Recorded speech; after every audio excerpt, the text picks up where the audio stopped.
I chose Brian Jungen for this assignment. So Brian Jungen was born on April 29th, 1970 in Fort St. John, BC. His mother is from the Danzé Nation, and his father was born in Switzerland and moved to BC when he was 3 years old. So, Jungen's parents died in a fire when he was only 7 years old.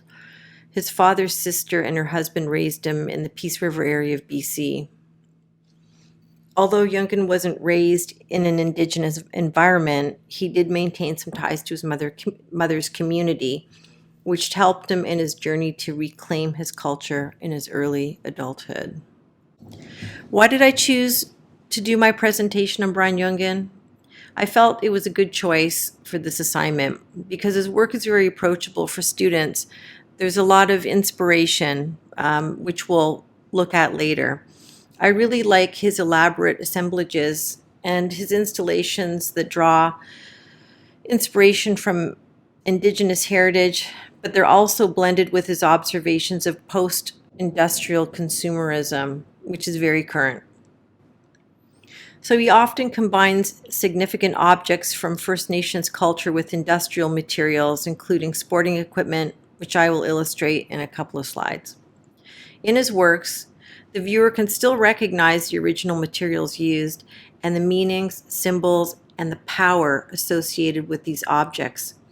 Jungen creates a framework for these everyday objects to take on new meanings. For example, in this slide, we see a powerful statement created by the construction of a massive turtle shell created from plastic green bins. He doesn't attempt to obscure or disguise the materials he uses in his work. Rather, he harnesses the power of the iconic objects such as Nike Air Jordan sneakers, green bins, plastic lawn chairs, jerry cans, car parts, and some furniture created by Charles and Ray Eames. By transforming them, he both magnifies their pedestrian uses and also indigenizes them with their construction into new organic forms. For example, carapace, a massive turtle shell created from industrial plastic green bins and waste bins. The viewer is invited to enter and experience the work from within. This invitation enables onlookers to engage his work as a participant. From inside and out, the bins are clearly recognizable.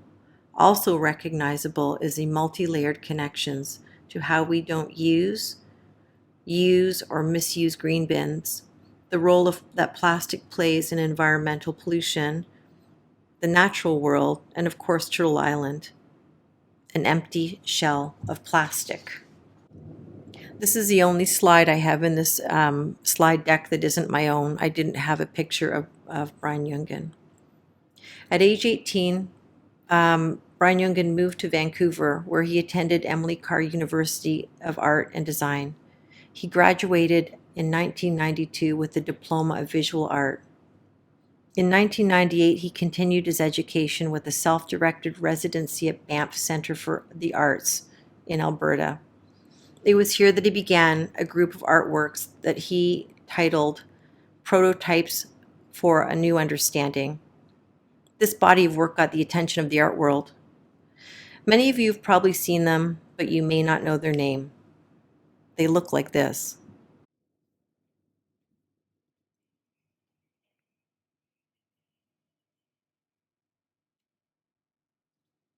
So prototypes for new understanding were created between 1998 and 2005.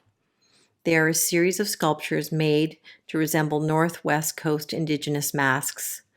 They're built using deconstructed items like Nike Air Jordan sneakers and other sports gear, which are deconstructed and then reassembled.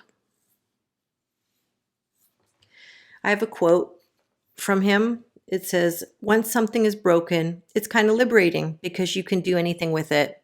I agree. This next slide is another virtual gallery walk. This is another little bit of film that I took when I was there. Note all the young folks that visited this show.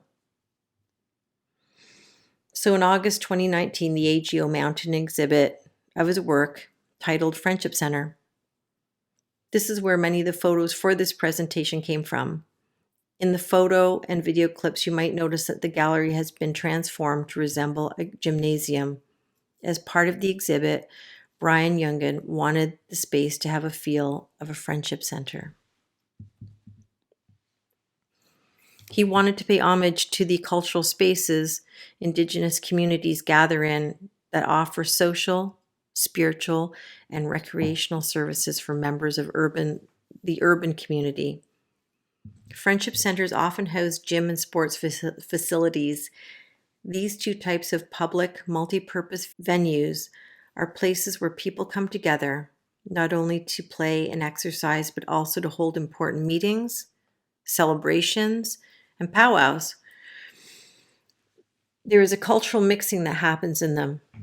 They are both sites where the variety of activities help to break down the differences between people and bring them together in a new or unexpected way.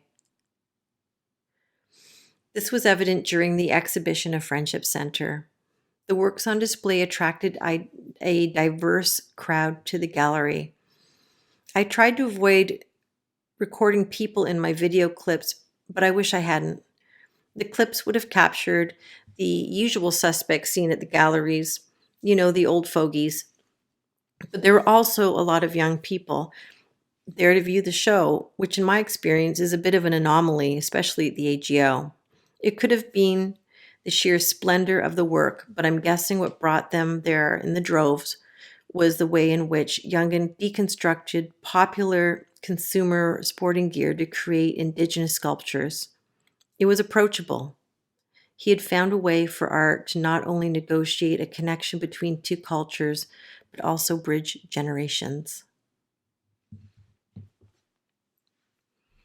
Perhaps some of you might be familiar with Jungen's sculpture cytology. What at first appears to be a massive blue whale skeleton measuring 6.6 meters in length and suspended over the ceiling in the style of something from the Natural History Museum is actually a plastic sculpture constructed from discarded Canadian Tire lawn chairs that have been meticulously carved to look like bones. I've included a photo taken at the AGO in August of 2019 to illustrate the size of the sculpture. This was taken during Brian Jungen's show titled Friendship Center. For me, being in the presence of the sculpture provoked curiosity and wonder. I had so many questions. Visually, I was in awe. I read that the inspiration for this piece came from when Brian Jungen learned about how whale oil that once fueled cities was eventually replaced by petroleum, which is the same material that disposable plastic chairs are derived from. I imagined how his own experience of noticing broken and discarded and abandoned plastic chairs might have inspired or informed his work, and how he thought about how those molded plastic chairs can't be repaired and how dismaying this waste is. This disposable lifestyle, how this way of thinking and being is a tragedy. This work also intersects with the plastic which is made from petroleum products and how plastic is polluting the earth and water and killing our relatives in the ocean. In thinking about this, he found a completely new possibility for this petroleum product, a product that has been extracted, molded, shipped, broken, and abandoned. I like that. This last image inspires me, not because of the visual product, but the process. In 1999, Jungen and his friends distributed and collected a source material for work. It read, "This survey is completely voluntary. Thank you for your participation. In the space provided, please draw an example of native art." The results were used to create paintings on the gallery walls of the Charles H. Scott Gallery and showed alongside some pieces from the prototype series. Questions. If you had to create a survey and then create a visual audio, or theatrical response, what would your question be? How could we integrate reflections on post-industrial consumerism in our educational art practice? How might we integrate found or discarded objects and dream new possibilities for them in our art classrooms?